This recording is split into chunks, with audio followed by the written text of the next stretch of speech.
Moving on to our top domestic story this hour, tensions are escalating at the border crossing between San Diego and Tijuana, Mexico.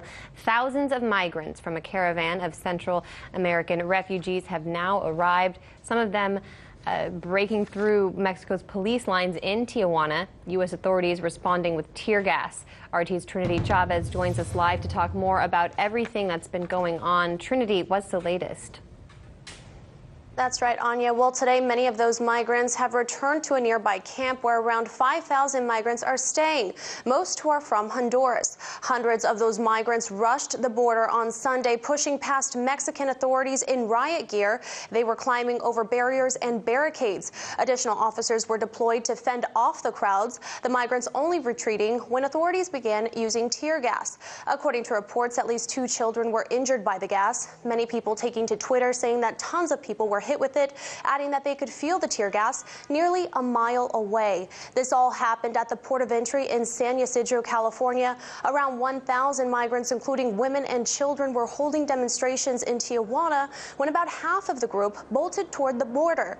U.S. Customs and Border Protection and the U.S. Army were forced to temporarily shut down the crossing to stop migrants from entering into the U.S. to ensure the safety of the public as well. A nearby shopping mall was also closed down because of the incident. President Trump now threatening to close the southern border permanently unless Mexico sends asylum seekers back to where they came from. He said in a tweet, Mexico should move the flag-waving migrants, many of whom are stone-cold criminals, back to their countries. Do it by plane, do it by bus, do it any way you want, but they are not coming into the USA. We will close the border permanently if need be. Congress fund the wall.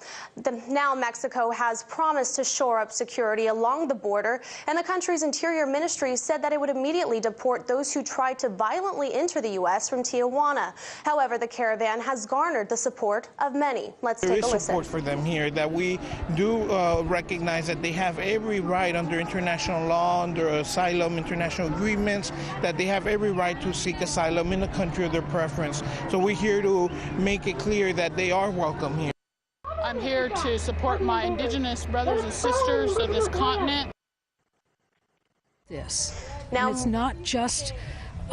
it's not just young people, it's not just people of color, it's all of us. You know, my sign here says, don't forget our history. We are all immigrants.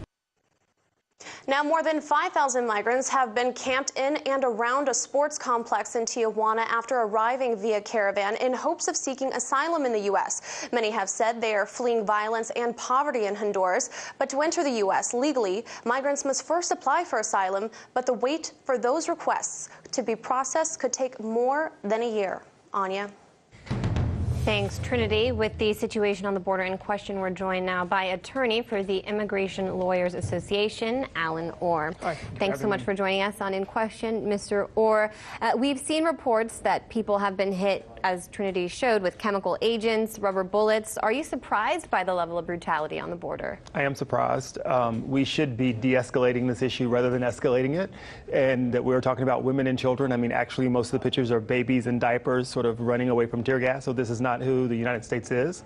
This is not what enforcement is. So I'm very surprised at the brutality that's sort of happening. And how could the Border Patrol handle the situation differently? So one of the ways to handle it differently, rather than sending military, you would send actual social workers and judges to actually help process the cases, to move the individuals through, rather than closing the border down to make the wait much longer, saying 2 to 3 months in Mexico. You would say, let's see if we can expedite and sort of sort through these individuals so we can decide who gets to enter the United States and who gets to return home. Sort of keeping people out and forcing them into a box, you get exactly what we got in this situation.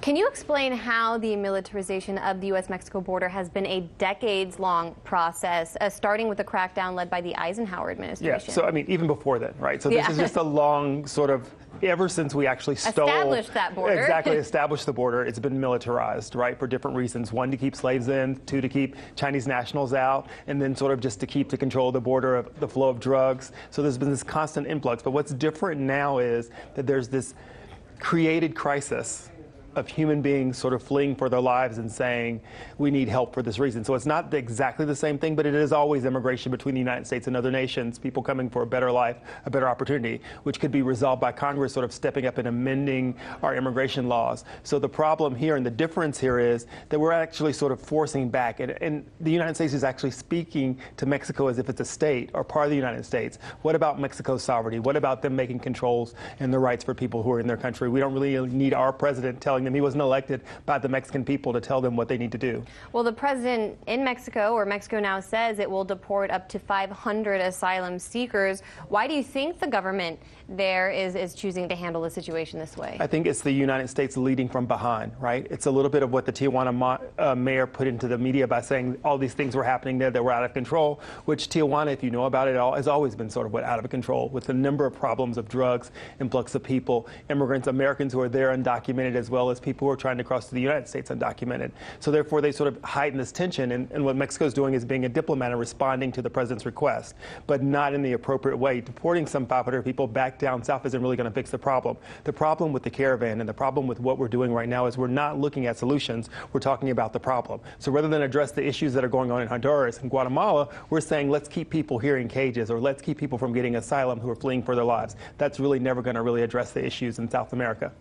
The president still says many of these people who we saw being tear gassed are criminals. That was, I think, the word he used in his tweet. What do you say to that? How do you know, right? You haven't sorted them, you haven't processed them, and if there's a 5-year-old that's a criminal, that's a really hard crime they must have had to go through. So it's a really difficult thing to say. It's really much of the political agenda. So there may be some criminals there, probably are some, but not the vast number of those individuals who are fleeing for their lives. Criminals generally don't walk thousands of miles for a better opportunity. They fly, or they come in just like everyone else and overstay a visa.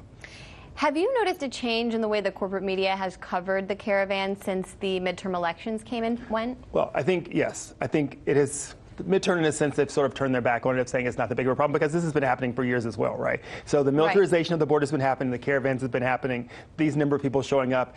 When we talk about that port, 100,000 people every day are processed at that port. So 1,000 people or 2,000 people showing up to be processed for asylum is not a big deal for the United States, nor are 200 people charging the border without guns or tanks or guns. That's not something the United States should raise their flag at and say, we're the largest nation, we really have the military to control that and de-escalate that problem. So therefore, yeah, they've sort of turned their back on the situation, just like Congress has on the immigration issue overall. I mean, that's really where this problem really rests, is that Congress has done nothing on immigration in the last decade to really address the needs of what our community needs, meaning the people who are the families that are here or even the businesses that are here. And what would you like to see Congress do? I would like to see Congress take up some form of immigration bill and address the issue. First, by telling the president that you can't shut down borders and you can't close off asylum, and we're going to make a system that works for everyone.